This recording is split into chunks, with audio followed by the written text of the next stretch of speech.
buenos días, buen viernes a todos. Hoy tenemos, antes de la pausa de Semana Santa, tenemos a Josep Ramon Aixalà, que es nuestro experto en macroeconomía y mercados. Y bueno, estos días pues seguimos teniendo mucho tema para hablar con él, ¿no? Entonces, bueno, buenos días, Josep Ramon, ¿cómo estás? Buenos días, buen viernes y a punto de terminar la semana y empezar esa Semana Santa, ¿no? Que es en principio para descansar un poco. Ya veremos si los mercados y la economía y sobre todo la geopolítica nos permiten hacerlo. Muy Sí, bien. sí. Oye, a mí me gustaría empezar un tema, bueno, que sí, que evidentemente pues estamos hablando de economía y finanzas siempre, pero la verdad es que tal como están las cosas últimamente, parece que en la geopolítica hay elementos más allá de lo que es puramente la economía. En este caso, pues el tema de la energía es muy claro, ¿no? Todo el conflicto que tenemos en Oriente Medio en estos casos, pues está haciendo que, bueno, incluso nos estemos planteando soluciones para las infraestructuras, ¿no? Entonces esto a nivel de energía, ¿no? A nivel de los precios de energía, ¿tú crees que estamos ya en una situación en la cual puede ser irreversible ese incremento, esa inflación en los costes de la energía causados por los conflictos? Bueno, yo te diría, Ferran, que quizás estamos en un cambio de paradigma, ¿no? Ya no hablamos solo de lo que cuesta, ¿no? el barril de petróleo, sino también de si ese barril de petróleo se podrá producir y llegará a buen puerto, es decir, al consumidor final y a la empresa, ¿no? El riesgo creo que se ha desplazado del precio a la seguridad de producción y del suministro, ¿vale? Claro. Y eso al final es una vulnerabilidad física, ¿vale? Ya no es un problema solamente del estrecho de Hormuz, que lo es y es muy importante, el 20% del petróleo que sale o que se consume en el mundo sale de allá, sino que también es un problema de infraestructuras, ¿no? Estos días hemos visto cómo se han atacado centros de producción de gas natural en Irán mismo y en Qatar. Hemos visto cómo se han empezado a atacar refinerías y se ha amenazado de esos ataques, y hemos visto cómo no solamente se habla de todo lo que es el complejo industrial para producir y para poder distribuir petróleo, sino también hasta de zonas o centros desaladoras de agua en Oriente Medio que son necesarias para que pueda funcionar la vida allá, ¿no? Bueno, estamos descubriendo que la energía depende de muchos factores y la gran mayoría de ellos son cuellos de botella, ¿no? Geográficos y muy frágiles, ¿no? Bueno, será complicado tener una energía barata, ¿no? Sostenible y que es importante y básica para poder seguir creciendo. Y eso hace que, bueno, que estemos dudando, ¿no? De qué es lo que va a pasar a partir de ahora con lo que acabamos de vivir, pues en primera y en tercera persona. Tú has hablado de un cambio de paradigma, ¿no? Cuando empezabas tu intervención. Aquí estaba pensando en los ciclos que define Ray Dalio, el financiero, en el cual, pues al final, bueno, que habla de la evolución de los distintos civilizaciones o imperios, ¿no? De alguna manera. Y la última fase es aquella en la cual, pues bueno, hay un tema de desapalancamiento, hay un tema de cambio de caídas de los mercados, bueno, una situación bastante de caos, ¿no? ¿Tú crees que podemos estar cerca de esta última fase, de este último ciclo que define Dalio? Los síntomas son de estar en esa fase, ¿no? El preludio del desorden, ¿no? Déficits masivos, grandes bolsas de deuda, polarización social extrema, y eso también es muy importante. Y si hablamos de déficits y de deuda, hablamos de que Estados Unidos está gastando mucho más de lo que ingresa, con esos elevados déficits que implican también enormes bolsas de deuda, que debilita la credibilidad del país, su poder, su moneda y su liderazgo mundial. Y es lo que estamos viendo en esos conflictos geopolíticos a nivel mundial, ¿vale? En este sentido, la FED está atrapada. Powell no puede tomar decisiones de política monetaria con la libertad y la convicción que deberían tener, ¿no? Sino que lo acaba haciendo por necesidad y por obligación. Por obligación, por presiones políticas de la misma administración Trump, ¿no? Y por otro lado, por esa necesidad de que cuidado con lo que hagan, porque eso puede producir un gran impacto y una inestabilidad en todo el sistema financiero mundial, ¿no? Menor liquidez, tipos más altos, bueno, pues no permiten que las políticas monetarias sean seguramente las que deberían ser, ¿vale? Hemos de tener en cuenta que Estados Unidos tiene un déficit, creo que ya lo hemos dicho algunos de los otros B-Finance Fridays, tiene un déficit estructural y además galopante del 6-7% del PIB, ¿vale? De manera que, bueno, pues que ese déficit se convierte en deuda que necesita financiar a unos costes financieros muy bajos, porque si no, destroza las cuentas del país, ¿vale? ¿Y eso qué hace? Bueno, pues que necesiten constantemente emitir deuda, que los inversores internacionales quieran comprar esa deuda y exijan una prima de riesgo por ese gran déficit y esa enorme bolsa de deuda, y a su vez pues obliga a que las políticas monetarias seguramente no sean las que deberían de ser, porque tipos altos implican, ¿no?, pues eso, costes financieros muy elevados. Bueno, diremos que la FED ya en este momento ya no solo mira la inflación, ni el crecimiento, ni el empleo, sino que además tiene que mirar, ¿no?, por la estabilidad del sistema, tanto en Estados Unidos como a nivel mundial, ¿vale? Porque geopolíticamente y macroeconómicamente seguramente estamos hablando de que existe una gran fractura. Esto, claro, evidentemente complica mucho el trabajo de los asesores financieros, ¿no? Aquí, para poder hacer predicciones, para poder... Entonces, estabas hablando también de las políticas monetarias, pero bueno, vemos que la inflación no acaba de bajar. Tenemos tenemos una situación en la cual, pues bueno, es persistente esta inflación. Entonces, esto, desde un punto de vista para los inversores, ¿no? La renta fija, que podría ser una inversión más o menos refugio y tal, puede convertirse en la estrella para poder hacer la colocación de los fondos, o también, por otro lado, podemos tener esa incertidumbre hace que el crédito corporativo pues pueda ser pues bastante, bueno, un riesgo también, ¿no? Yo diría que la estrella no puede ser, porque al final además hemos descubierto en los últimos años que hay una correlación positiva de activos de riesgo y de la renta fija, que en principio sería un activo protector o defensivo. Sí que es cierto que con tires que van del 3 al 4,5, ¿no?, podemos decir que se paga un buen cupón o un carry, y ese carry es importante para muchos inversores, es decir, cobrar ese cupón pues es interesante. Además, hemos de decir que el cupón es mayor que el dividendo que te pagan las bolsas. También hemos de tener en cuenta que hoy en día muchas compañías, sobre todo americanas, no pagan dividendos, sino que lo que hacen es recompras de acciones o buybacks, ¿vale?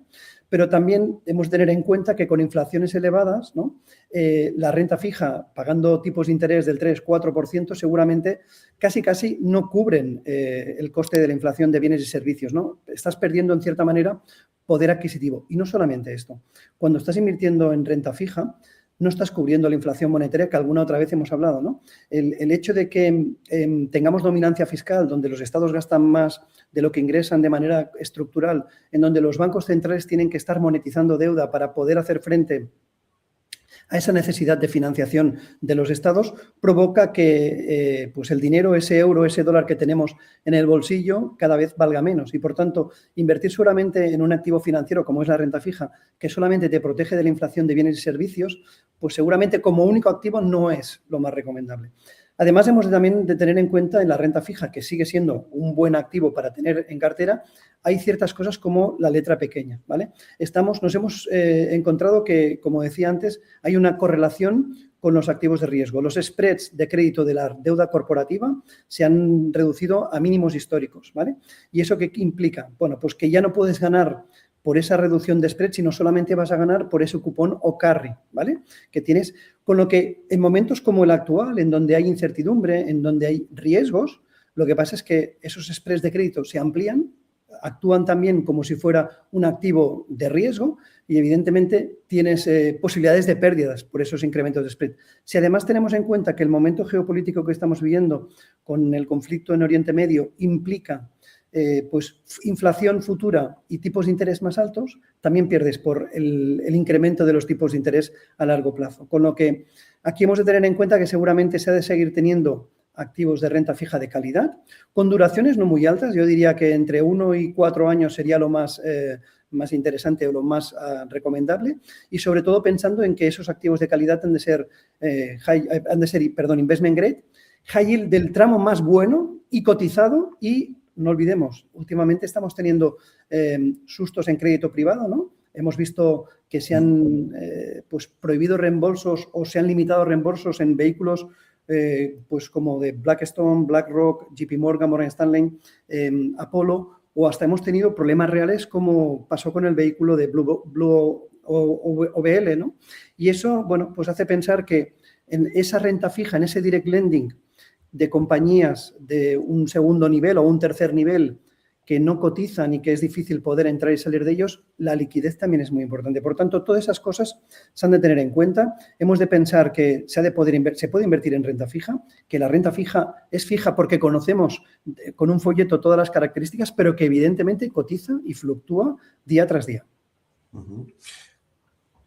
Pero entonces aquí voy a lo que sería la renta variable, entonces, ¿no? Como contraposición aquí, hasta en los últimos meses hemos estado viviendo una cierta alegría también, gracias, podríamos decir, parcialmente al efecto de la IA, ¿no? Pero ahora también parece que pues hay un cierto agotamiento, que esas inversiones en CAPEX que están haciendo las empresas en IA, pues bueno, no están siendo tan bien vistas por los mercados y por tanto ese efecto, ¿no?, de combustible que hacía en los mercados pues las grandes tecnologías, sobre todo las que estaban trabajando en IA, pues también se ha acabado. Con lo cual aquí estamos, bueno, hoy estamos viendo un panorama bastante negro, ¿no? Por lo que me estás contando, ¿no? Es complejo. La verdad es que, como decía, todos los activos o casi todos los activos se han correlacionado. Estos días lo estamos viendo. Pocos te sirven de protección, quizás el dólar y el franco suizo como mucho. Y si entramos a hablar de lo que es la inteligencia artificial y lo que es el comportamiento de la renta variable vinculado a esa inteligencia artificial, pues yo diría que pasamos del hype y de esa expectativa exagerada de lo que aportará la inteligencia artificial y lo que implicará como gran innovación que es, seguramente, al ROI, ¿no? Es decir, al rendimiento real de la inversión que estamos haciendo, ¿no? El mercado creo que ha pasado de una fase de ilusión, ¿no?, a esa fase del show me the money, ¿no? Enséñame el dinero realmente que voy a ganar, ¿no? Los inversores ya no compran solamente promesas, sino ahora lo que quieren es estar seguros de que van a obtener retornos positivos y reales, ¿vale? Hemos entrado en aquel punto en donde yo creo que hay un poco de miedo a la trampa del CAPEX, ¿no? Bank of America hacía una encuesta no hace muchas semanas o no hace muchos días donde descubríamos que más del 25% de los grandes gestores de fondos empiezan a temer que las grandes tecnológicas estén sobreinvirtiendo grandes cantidades de dinero, miles de millones de dólares en chips, en data centers. Eso está muy bien, ¿vale? Pero si vendes un servicio, ¿cómo será el retorno de ese servicio? ¿Servirá para pagar el CAPEX y además nos va a generar beneficios? Si no es así, lo que está provocando es un drenaje de la caja que te puede llevar seguramente al impago y quizás a la ruina, ¿no? Yo también creo que aquí estamos ya empezando a ver ese darwinismo tecnológico, ¿vale? Hemos de diferenciar entre los que fabrican las infraestructuras, ¿no?, los chips, y hasta los que generan energía para que esos data centers funcionen, ¿vale? Pero también hemos de ver cómo quizás las que utilizan esas herramientas, las que hacen el software, han de saber monetizar esa IA. Y hasta lo estamos viendo, que hay algunas de esas compañías que llevan ya algunos meses que empiezan a sufrir y de manera importante, y compañías de primer nivel, como por ejemplo Microsoft, ¿vale? La IA va a ser una gran herramienta, va a ser una herramienta seguramente muy barata y eficiente, pero hemos de demostrar que esa herramienta va a ser buena para que eso luego se convierta en beneficios y en recurrencia, ¿no? Yo no me atrevería a decir que la IA está en burbuja, ni mucho menos. Estoy convencido que ya ha cambiado nuestras vidas y nuestra manera de trabajar. Y lo que va a hacer aún más es que el futuro sea novedoso, que sea pues adecuado para unos procesos distintos de los que llevábamos hasta ahora, y todo eso se debe de implementar y validar, convirtiéndolo en procesos, ¿no?, que a veces son hasta pesados de digerir, ¿vale? Tendremos aquí, como pasó con el Internet, ¿no?, con la burbuja.com, tendremos grandes ganadores y también tendremos perdedores. Y el secreto será en saber discriminar, ¿no?, y escoger aquellos que realmente nos van a devolver retornos a esa inversión que hacemos. Muy bien. Bueno, Josep Ramón, me quedan temas por hablar, porque la verdad es que estamos ya fuera de tiempo. Como siempre, muchas gracias por tus intervenciones. Que tengáis todos pues una buena Semana Santa y una buena Pascua, y nos vemos en unas semanas. ¿De acuerdo? Venga, buen viernes. Muy bien. Que vaya muy bien. Gracias, Ferran. Si tuviera que dar un titular para cerrar, ¿no?, este mes de marzo, diría que hemos pasado de un mercado de complacencia a un mercado que necesita realidad, ¿vale? Veremos, ¿no?, qué nos trae el fin de semana y toda esta Semana Santa, que es una Semana Santa que hemos de poder descansar, porque tanto en geopolítica como en macroeconomía y como en mercados, evidentemente, va a estar seguramente entretenida y movida. Gracias a todos, buen fin de semana y feliz Semana Santa.